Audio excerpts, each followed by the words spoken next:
The 2025 NFL Draft approaches, and we thought we might be able to shed some light on what the Chiefs might be cooking in the draft room. Let's get to some speculation. Recently, Brett Veach took to the podium in a 40-minute press conference. Always give you probably too much information on these Zooms. It's hot here.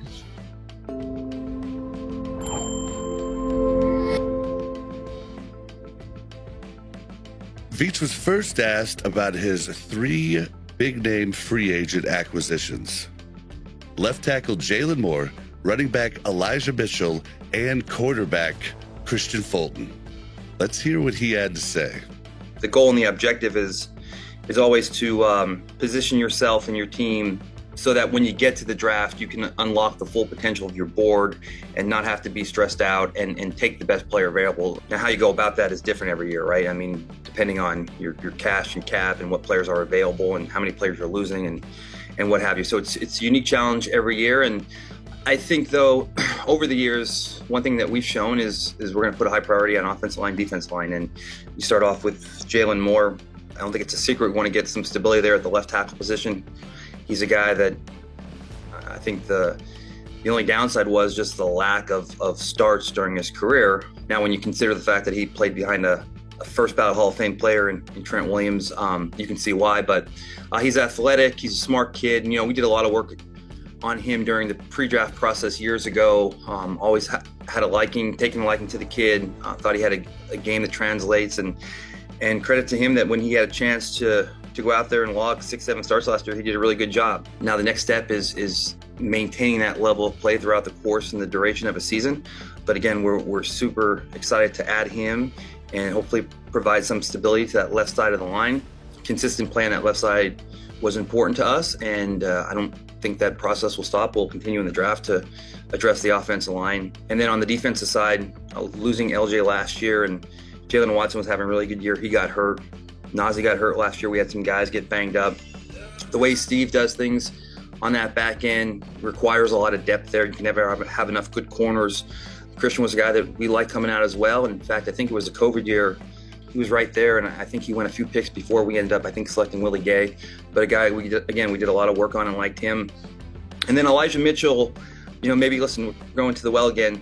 We had a good experience a few years back when we had done a lot of work on Jerick McKinnon, and he was a guy that had a great career in Minnesota, went to the Niners and just couldn't get healthy, couldn't get right, was always banged up. And we're like, this kid's still young, and although he's battled a lot of injuries, we've always liked the tape, we've always liked the person, great kid, similar skill set in a sense. He's explosive, he has great hands, and I'm sure you even heard Kyle Shanahan talk about when he's healthy how good he is, and I think it's no secret with him that he's got to stay healthy. And so again, I think probably the success we had with McKinnon gave us some confidence to try it again, and he'll have to get through training camp and get through a season healthy, but our trainers like what they saw in regards to his rehab from his injury last season, and so hopefully we can get him on the field, keep him on the field, because I think when he's healthy, he provides an explosive dynamic in both the run and pass game. So it appears that Veach researched and vetted these players years back when they were on the Chiefs' previous year's draft boards. Next, Veach asked if he felt they were in a spot where the Chiefs could take the best player available instead of reaching for a glaring team need. I mean, O-line, D-line, and corner. I think the draft has some numbers. I mean, the O-line numbers are probably down a tick, but I think everyone has talked about the depth in the draft at the defensive line position, in particular defensive end. And then I think corner does have some sneaky depth there in the middle of the draft class. Maybe not as many high-end guys, but I think in years past, but I think there is some value there, and the level of drop-off I think holds from 2 to 3 to even into the early parts of 4. So, I think that would be a logical landing spot for us early on in the draft, but I think we're always in the mindset too to, add players that we have graded as impact players, and certainly wouldn't shy away from continuing to add to our receiver room as well. So I do think that, again, you can't accomplish everything exactly you want to in free agency just because you don't have an endless amount of resources. But I do think we put ourselves in a position so that, if we're sitting there at 31, we certainly have a need for O-line, D-line, corner, receiver. So all options are open, and I guess we'll see how it kind of shakes out. His answer was a bit of a sidestep, but he did mention offensive line, defensive line, quarterback, and wide receiver as priorities. Next, Veach was confronted with the question many Chiefs fans have been asking ever since the franchise tag was placed on Trey Smith. Yeah, hopefully we get that done. I mean, there's no lack of interest or will or desire on our end, and we did have, Pete, a ton of talk with Torrey and Jimmy, his agents at the Combine. Those conversations continued on to the owners' meetings, and so now also CAA has a ton of draft prospects, and they have a ton going on. So, we've exchanged multiple phone calls, multiple emails, and, my guess is once the draft's over and our focus is back on taking care of the players that are here and trying to get those guys locked up, and CAA on their end, I mean, they have, again, they're one of the leading agencies in regards to the players they produce every year. So I'm sure once things settles down on both ends, we'll be in a position to continue this dialogue and hopefully make some progress there. But there's no secret there we'd like to get Trey locked up. Veach claims that they want to, or maybe have been trying to, sign Trey Smith to a long-term deal. Could this be a hint that Trey's playing hardball? Veach was then asked if offensive line was still going to be a priority in the draft, even with the acquisition of left tackle Jalen Moore from free agency. Yeah, I think O-line and D-line is always going to be at the forefront of where we are in regards to roster composition. And again, we're really excited about Jalen Moore and what he can bring to the table. Again, small sample size, but it's been really good, and we're excited to work with him. But it's a long season. Sounds like the Chiefs might be snake-bitten after that horrible loss in the Super Bowl.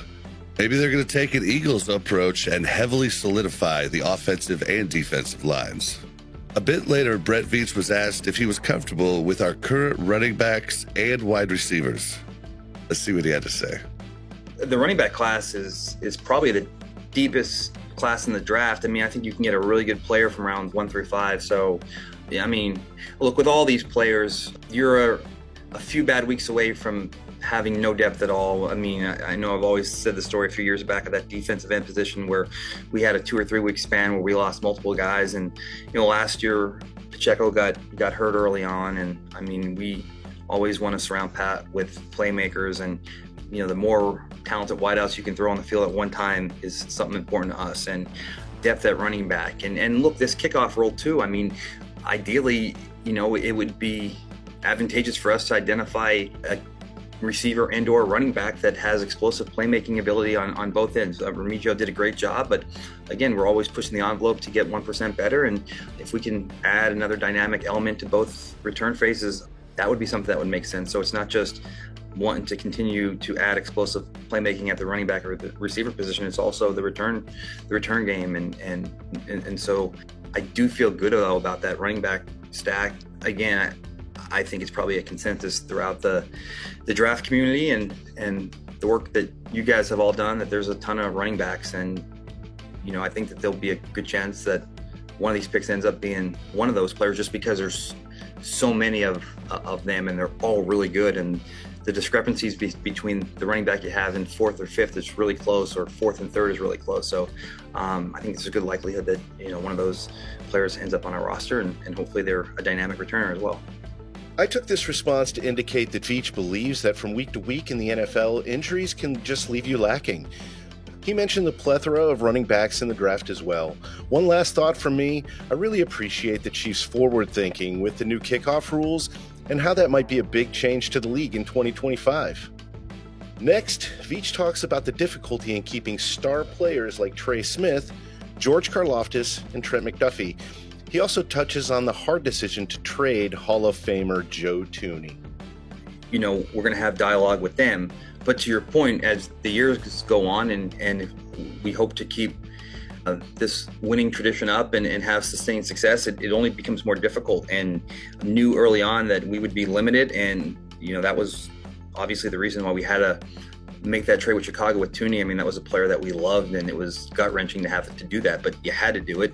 And so you're only going to have a limited opportunity to do some things. So we tried to cover up some of the holes in regards to just some stability at left tackle, corner depth is always a big need, and there are 2 prime positions that go high in the draft. So let's have a plan to get a couple of those positions that we feel good about now and then go into the draft. But as you mentioned, Seren, I mean, the more picks you have, the more players and the more depth you can have at these positions. And so to your point, I think it does make sense. And because, you can easily say we need 2 interior defensive linemen, another defensive end, 2 corners, another running back, and 2 or 3 more offensive linemen. So I mean, you need a ton, and I don't think I ever look at our roster and think like we're good. I feel like there's nothing else we can do. So the more players to have, the more depth you can add on the team, and again, you never know where you're going to need the depth. Every time we go into a season feeling good about a position, that position is the one position. Like receiver last year, like we are loaded at wideout, and then just like DN a few years ago, we get to week 3, 4 of the season, and we're making trades for DeAndre Hopkins. Just Juju Smith, we're trying to figure out where we're going to get receivers, and so every position, if you get a good player, it doesn't matter whatever you think your perceived depth is, it's not going to be there by the middle of the season. So just stick to your board and draft the best player, but you can't do that unless you get some of this knocked out in free agency. So yeah, the more players, the better, and I think that you have to look at these things to sustain depth throughout the season, and trading back and acquiring more picks is certainly a way to do that. This answer was all over the place, and I got nothing. But what do you think he meant? Tell us in the comments. Veach was then asked about trading up in the draft, which tends to be his move rather than trading down. It's good to have some different opinions around me, and maybe you guys haven't seen this on the outside, but I do think as opposed to years past, that there's a little bit more patience with me. But I just think it stems from, like, we did all this work, we did it for a reason, right? And we're going to do all this work, and if we have a guy, let's go get him. Maybe taking the stance a little of, if we're going to not have or not be steadfast in our convictions, and then just, on one end, the more numbers you have and the number of tickets you have in this lottery, the better. But on the other end, there's that element of trusting what you see. And if you're going to do all this work, you might as well go get a guy you like, as opposed to saying, well, I don't believe what I see, so I'd rather just take a few guys, because a few guys is better than the one guy I like. So, but it doesn't mean that there shouldn't be a balance of, controlled discipline. And so I think I've slowly over the years gotten a little bit better with that. It's just one of those things where I feel like you watch so much tape. It's like, well, hell, just go up there and get the guy you want. If you watched it and you believe in it, and just do that. And it was kind of the way with Patrick, and it was the same way with Trent, and it was the same way with all these guys. And it's not always right, though. And so I think being selective, I think the process is right. It's just being more selective on when you do it. You don't need to do it every single round. And I think that's one thing. I mean, we always get better at things, and I'm no different. That's one of the things that the guys have helped me with, just being more selective in that process. Makes sense to me. Go for the players you like rather than the players that you might have to learn to like. Veach was hit with the question, how do you feel about the talent on the defensive line and running back in this draft class? So the defensive line class in general is good. I think that's probably driven more so by the depth at D-end. I think there's a lot of D-ends, and I think that running backs is certainly, I think, the deepest class in the draft. Close second would be D-end. I think the interior defensive line numbers are I think, better than most years, but I don't think they come anywhere close to the D-line depth and the corner depth. I think those two are just wow. I mean, you look at the board and those names go from top to bottom. Interior O-line is light. Corner, I think, is actually decent in the middle rounds. I think D-line is okay, but I don't think it's any more or less than any one particular. I think that where you're getting the big numbers from top to bottom are D-end and running backs. And then everywhere else, it's a little bit scattered. Corners, I think, a little meatier in the middle. And then receivers, every year you're going to have numbers. It's just the vision and the plan, how you're going to utilize those guys within your offense. So you're always going to have numbers. Certainly like last year was an extraordinary class, and there's so many receivers taken high. I don't think you're going to see that this year. But you'll see receivers taken in every round just because they're always plentiful in regards to numbers. So I think that when you talk about the D-line, I think that that's really getting fueled by the defensive end depth. It sounds to me like Brett Veach thinks defensive end and running back are the most stacked positions in this draft, leaving us realizing we have no clue when the Chiefs will decide to take a defensive end or a running back. But it does sound like we will take at least one or two somewhere in the draft. Last but not least, Brett was asked if the depth at corner and defensive end in this draft could influence his decision to exercise the fifth-year option on both George Karlaftis and Trent McDuffie. For anyone not understanding how the fifth-year option works, it's a optional fifth year that you can take on first-round draft picks. The catch is you have to declare it right after the draft before May 1st, before the start of their fourth season. With that said, let's hear what he had to say. I don't think that it'll affect it at all. I think those are players that you want in a Kansas City uniform for a long time, but those are two premium positions, so you can never have enough of those players. But as far as that altering a decision like a fifth-year option on either of those guys, I don't think that would come into play. He's at least committed to keeping our guys when asked by the media. Last up, a fun bit of news. Last year, Jamaal Charles, the Chiefs' leading rusher in franchise history with 7,260 yards, had the honor of announcing the Chiefs' second-round pick in the draft, the number 64 overall selection. Having former team greats from each team announce the second-round picks has been part of the league's effort to connect NFL legends with the next generation of future stars on the field. Now, according to Arrowhead Addict, the Chiefs' Day 2 selections this year will be read by a fan favorite. Some know him as the X Factor, some know him as the human joystick, and some just know him as Dante Hall. Dante Hall was a Chiefs' fifth-round pick that spent 7 of his 9 seasons in the NFL with the Kansas City Chiefs. His most impressive performance, though, was setting an NFL record with a return touchdown in 4 straight games during the 2003 season. The Chiefs have 3 selections on the second day of the draft, leaving us wondering if the human joystick is going to announce them all. All right, let us know in the comments what you took from these quotes. Thank you for watching to the end, and don't forget to like and subscribe. And if you like our opinions on everything Chiefs, please check out our weekly podcast right here on this channel.